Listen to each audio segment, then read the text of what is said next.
Hola a todos, ¿qué tal? ¿Cómo están? Bienvenidos a mi canal, bienvenidos a Luthier Map. Mi nombre es Matías. Pensar en instrumentos clásicos y especialmente en bajos seguramente nos lleva a uno en particular que define el sonido de muchísimos de los grandes discos y de los grandes músicos que conocemos a lo largo de la historia.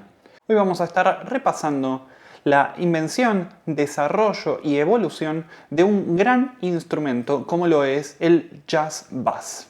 Acompáñenme, comencemos.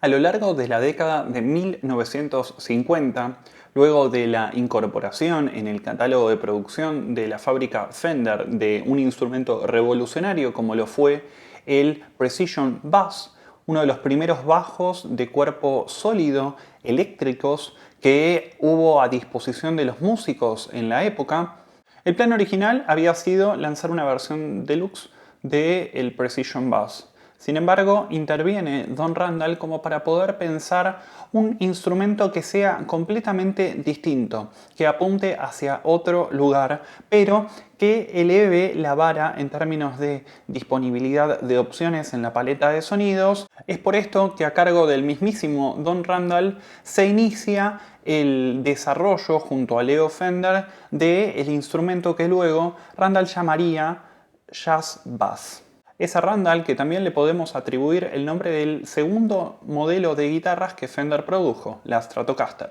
Se suponía que con el nombre que le estaban dando a este bajo apuntaban un poco a generar interés dentro del ámbito de los músicos de jazz, que al Precision Bass no lo habían terminado de adoptar en su totalidad y seguían prefiriendo muchos el uso del contrabajo. Paradójicamente, al momento de hacer el pasaje del contrabajo al bajo eléctrico, la gran mayoría de los músicos siguió prefiriendo el Precision Bass debido a que su mástil es un poco más grueso. Pero bueno, de este detalle vamos a estar hablando un poquito más adelante. El Jazz Bass es una versión evolucionada del Precision Bass. Su cuerpo tiene una silueta un tanto más estilizada, aunque aumenta su masa y superficie, y la ubicación de los controles y disposición de la misma es un tanto más elegante. El cuerpo, que es un poco más grande que el Precision, como les decía, está realizado en aliso o alder o ash o fresno en algunos casos bastante particulares. El hecho de tener una masa que es superior a la del Precision Bass tiene una injerencia directa en dos aspectos. Por un lado, y la más obvia, va a tener más peso. Pero por el otro lado, la resonancia del instrumento va a ser muy distinta. Al hecho de tener más masa, se le puede atribuir el hecho de que la vibración en el instrumento es muchísimo mayor. En lo que tiene que ver con el diseño de la silueta, hubo un feedback positivo por parte de Fender en el diseño de las guitarras Jazzmaster, estos diseños offset que habían lanzado en 1958. Esto influyó en el hecho de que los rebajes y las curvaturas coincidan mucho más cómodamente con la posición sentada que iba a tener el músico al momento de ejecutar. Tengamos en cuenta que la música, entre comillas, ¿no?, seria para la época, normalmente era ejecutada por músicos que tocaban sentados y no parados. El hecho de un show con músicos de pie es algo que se fue normalizando con el paso de los años y con el paso de las décadas. En términos de diseño del mástil, nos encontramos con un diapasón un tanto más angosto en el Jazz Bass que en el Precision Bass. Si tenemos en cuenta las medidas de la cejilla y comparamos la de uno con otro instrumento, en el Jazz Bass nos encontramos con 1,5 pulgadas de ancho, es decir, 3,81 centímetros. Mientras que en el Precision Bass tenemos 1,625 pulgadas o el equivalente en centímetros, que es de 4,12. Si tenemos en cuenta ambas medidas, entonces podemos inferir que un guitarrista, alguien que su instrumento primario es la guitarra, cuando pasa al bajo, en el jazz bass se encuentra con un mástil un poco más amigable a su mano, es un poco más próximo a lo que estaba acostumbrado con la guitarra. Por eso también es que termina volviéndose un instrumento tan popular, a diferencia de aquellos que se estaban pasando del contrabajo al bajo eléctrico.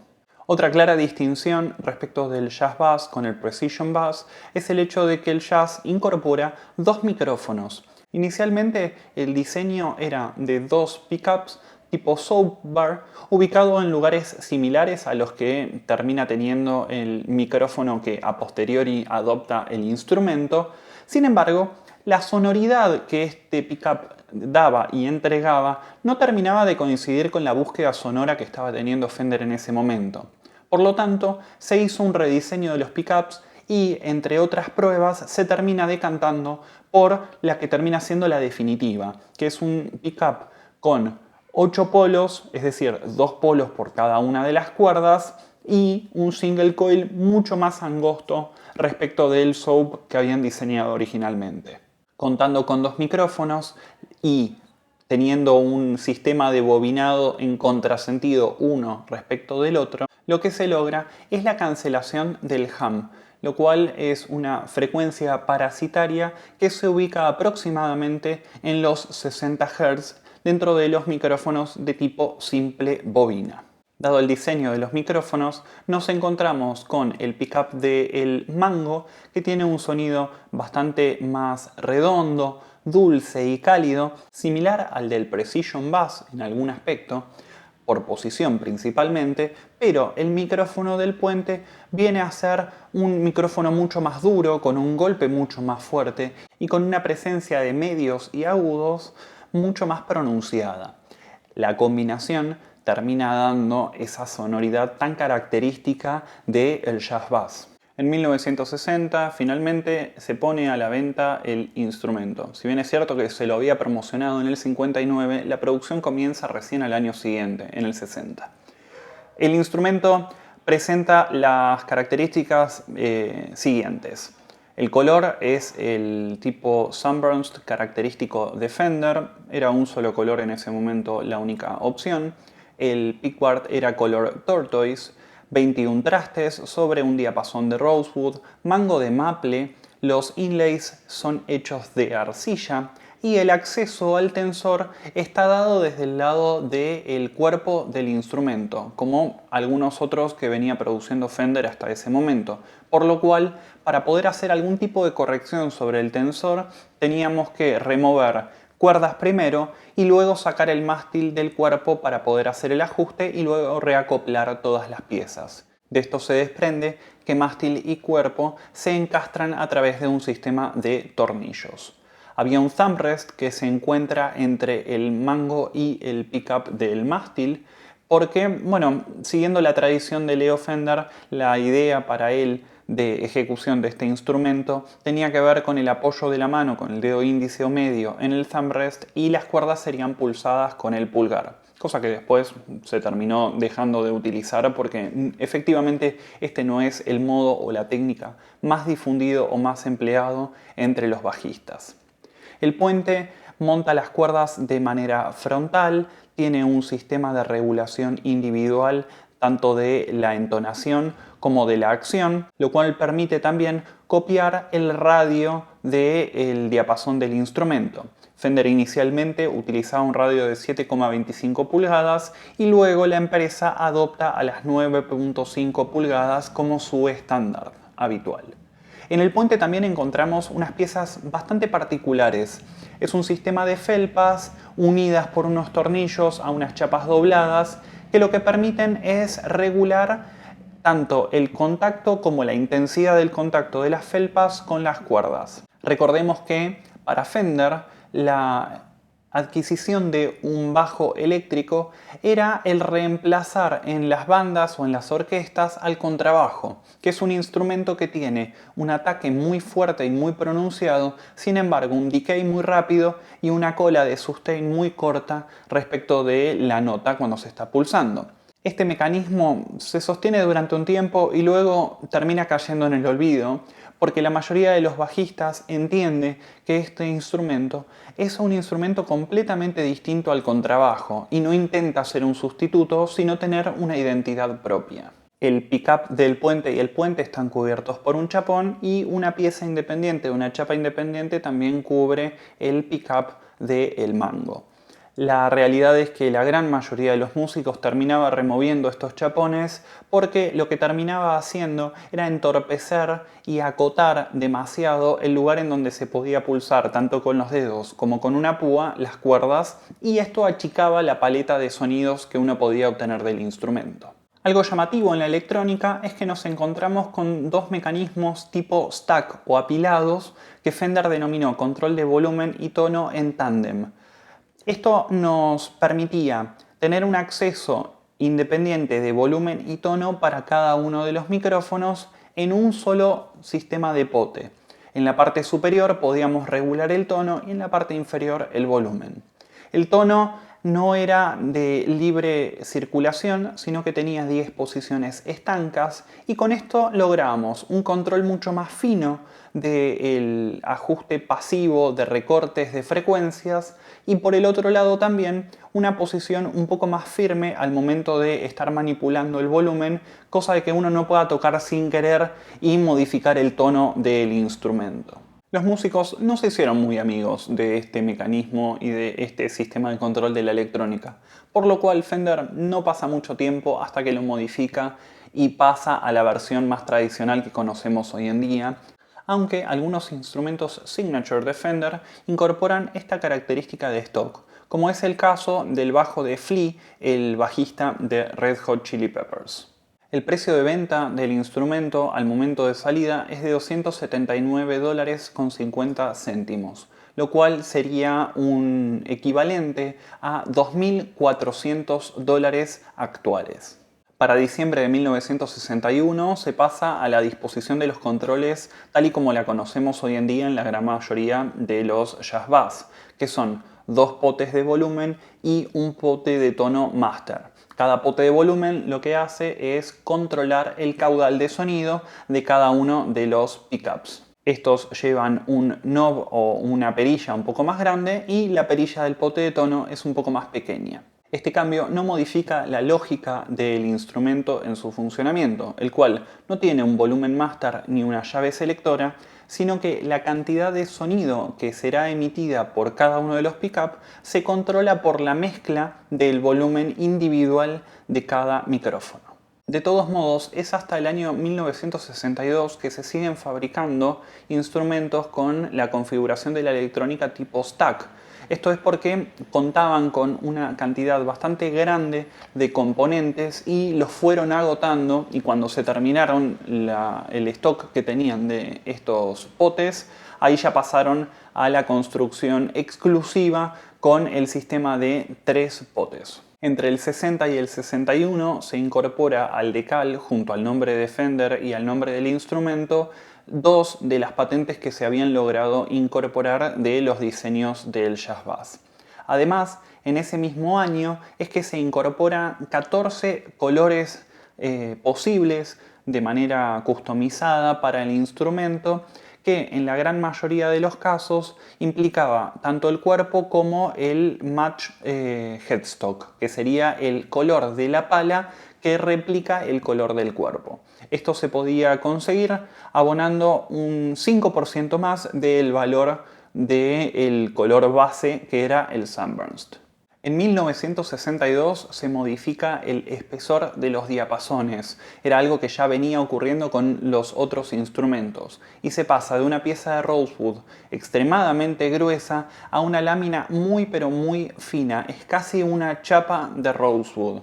Esto es algo que a lo largo de los años va a mantenerse como stock hasta la década del 80, en donde se empiezan a hacer algunas reversiones del jazz bass original y se vuelve a las medidas originales.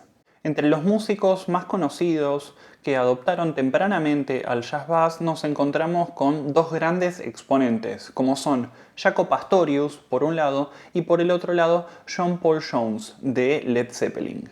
En el año 1963, los muteadores individuales que se encontraban montados en el puente pasan a ser reemplazados por una espuma que se pega en el chapón del puente y que se podía eliminar a través de la remoción de la misma o quitando el chapón que cubría al puente y al pickup del puente.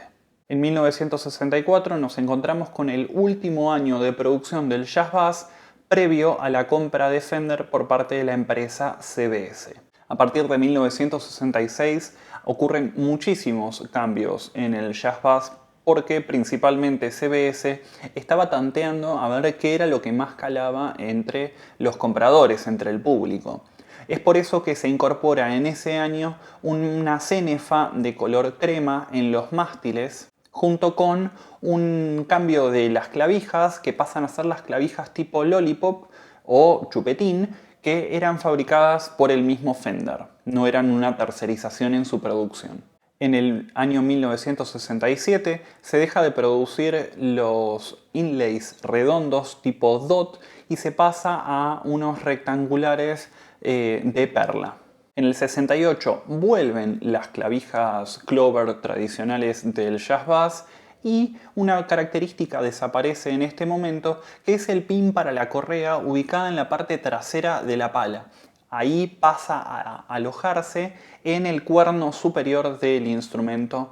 En el 69 se cambia el logo por uno bastante más grueso y de un color sólido, y también se empieza a producir un instrumento con un diapasón de maple, una cenefa de color negro, así como también los rectángulos que eran los inlays. 1982 es un momento muy importante para la historia de la empresa Fender. Sigue a manos de CBS, pero en ese momento designan a Bill Schultz como presidente de la compañía. Él era un ingeniero y, atentos a lo siguiente, era un ingeniero aeroespacial. Había sido previamente consultor de CBS y había trabajado en CBS a partir del año 1971, y en el medio también había tenido experiencia con la corporación Yamaha, con la parte o la división encargada de instrumentos musicales de Yamaha, por lo cual tenía bastante conocimiento del mercado japonés y de la forma de producción que tenía Japón en ese momento. Esto es sumamente relevante para lo que les voy a comentar a continuación.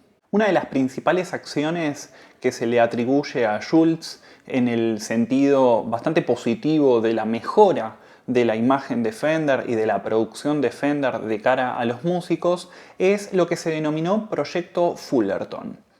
Para este proyecto lo que se hizo fue comprar y conseguir piezas originales de los primeros años de producción del Jazz Bass por parte de la empresa de Fender en la fábrica de Fullerton y hacer mediciones lo más exactas posibles de estas primeras unidades, de modo tal que se puedan recrear en las mejores condiciones posibles un modelo para ser producido de manera masiva y tratar de recrear fielmente a lo que se había intentado fabricar en su momento por parte de Leo Fender.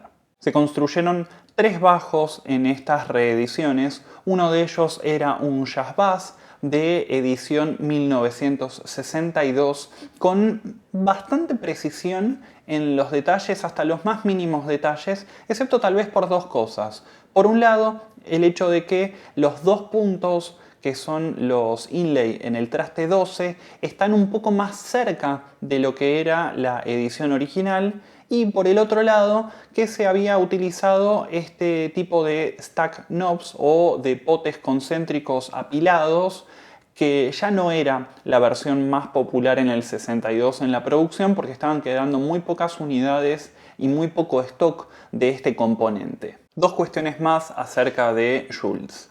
La primera es él, dada su experiencia con Yamaha y con la producción japonesa, quien sugiere a Fender CBS en su momento que tenga en cuenta a Japón como un lugar posible de producción. Esto responde a 2 cosas. Primero, a que los costos de producción en Estados Unidos eran bastante elevados a comparación de los que estaban teniendo en Japón. Y por otro lado, que la calidad de Japón era bastante elevada respecto de lo que estaba pudiendo hacer Estados Unidos. Y un detalle también a considerar en términos de contexto histórico, que la pelea respecto de patentes y de copias ilegales o no autorizadas era algo bastante difícil de abordar para ese momento. Si bien es cierto que Fender históricamente poseía las patentes de los instrumentos que había inventado, era realmente complicado en términos de derecho internacional poder intervenir realmente sobre la producción de réplicas que no estén avaladas por la propia firma de Fender. Entonces, un modo tal vez posible de atacar de raíz a la causa y al origen de las réplicas era contratar a esas mismas empresas que estaban replicando, principalmente Tokai y Fernández, y utilizarlas como la productora para Fender. Es el propio Schultz en 1985, junto con otros integrantes de la empresa Fender, que terminan comprándole a CBS la firma. En el momento en donde CBS estaba queriendo desprenderse de Fender, ya que estaba trabajando casi a pérdida y estaba resultándoles un dolor de cabeza. Entre el 82 y el 84 hay una edición bastante particular de Jazz Bass de Fender que tienen un pickguard de celuloide color blanco, unicapa, que incluye dentro de su silueta al control plate. Esto era un intento de economizar la producción al máximo de estos instrumentos, ya que el control plate históricamente era metálico, pero el plástico era algo bastante más económico. Y las perillas eran recicladas de las Stratocaster, así que nos vamos a encontrar con perillas que eran exactamente las mismas que se utilizaban en la guitarra. El cobertor de micrófonos de esta edición también es de color blanco y se elimina la cenefa que estaba teniendo el diapasón, así como también los rombos que se estaban insertando como inlays, y se vuelve a los inlays tipo punto o dot. Es a partir del 85 que Fender incorpora un Jazz Bass fretless. Podemos ver en este momento un punto de quiebre. Claramente ya la empresa había dejado de ser de CBS y había pasado a un conglomerado de inversionistas, entre ellos Schultz, como hemos hablado previamente, y encontraban una sensibilidad un poco distinta y un grado de conexión muy diferente con los músicos. Es así como el fretless se incorpora en el catálogo, conectándose un poco con lo que estaba pasando en la escena musical en ese momento, que tenía a Jaco Pastorius como uno de los principales referentes bajistas de la época. De hecho, esto se revierte hasta tal punto que al día de hoy, dentro del catálogo de Fender, el instrumento que más versiones Signature tiene es el Jazz Bass. Ya sea para bajos o para guitarras, el Jazz Bass es el ganador en términos de la elección de signatures por parte de la empresa. Los 90 afectan principalmente a las entrañas del instrumento, a la circuitería. Y esto viene primordialmente de la mano de Marcus Miller. La historia es la siguiente. Roger Sadowski, que es un luthier y un fabricante de instrumentos muy reconocidos, en los 90 era quien hacía el mantenimiento de algunos de los instrumentos de Marcus Miller. Y es él quien le hace la sugerencia de hacer una modificación a su instrumento principal y ponerle un circuito activo. Es él quien realiza el diseño del circuito activo y también la modificación del cuerpo como para poder alojar al circuito.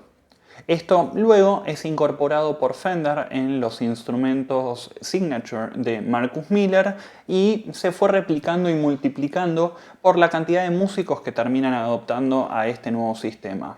El concepto inicial de Sadowski, que atrajo y sedujo tan fuertemente a Marcus Miller, fue el hecho de darle un control similar al que tiene al momento de estar grabando en el estudio, pero para los momentos en donde estaba en vivo, sin la necesidad de tener que estar tocando tanto los pedales o los amplificadores y poder modificar el carácter de su instrumento a través de los controles que están disponibles sobre el cuerpo del mismo.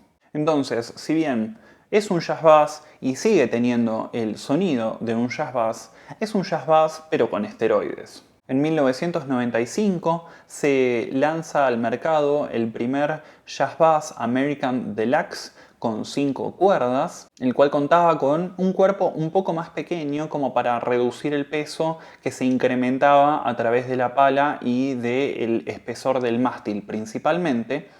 Y nos encontramos ya en los años 2000, en donde Fender dentro de su catálogo tiene 9 versiones distintas del Jazz Bass, algunas de ellas pasivas, otras activas. Hasta aquí llegamos con este video, un recorrido por la historia de uno de los dos modelos más importantes y más relevantes de bajos, o por lo menos dentro del catálogo de Fender, los más relevantes. Espero que el video les haya resultado interesante y constructivo. Si esto es así, les agradecería un like y suscribirse al canal para poder estar enterados de cuándo se están lanzando nuevos videos, lo cual normalmente es los jueves y los sábados.